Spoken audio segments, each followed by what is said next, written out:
সাগর ভাই, আলু ভর্তা খাইলে মনের শান্তি এক্কেরে ভুল। ডিম ভাজি খাইলে পেট শান্তি। আলু ভর্তা ভাতের সাথে রাজা লাগে। ডিম ভাজি রানী। তেল মরিচে জাদু আছে। রাজা ছাড়া রানীর দাম নাই। রানী ছাড়া রাজাও একা। ভাই, ভর্তা দিয়ে ভাত মাখলে মনটা গলে গলে। ডিম ভাজি দিয়ে মাখলে জিভ নাচে। ডিম ভাজি খাইলেই ভাজি গন্ধ হয়। আলু ভর্তা খাইলে গ্যাস। গ্যাস তো নর্মাল ব্যাপার। ডিমও তো মাথা ঘুরে। মাথা ঘুরে না, ব্রেনে কাজ করে।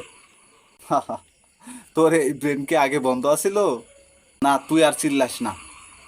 চুপ কর। তোরে আজ ভর্তা খাওয়াই আইসার মুখ।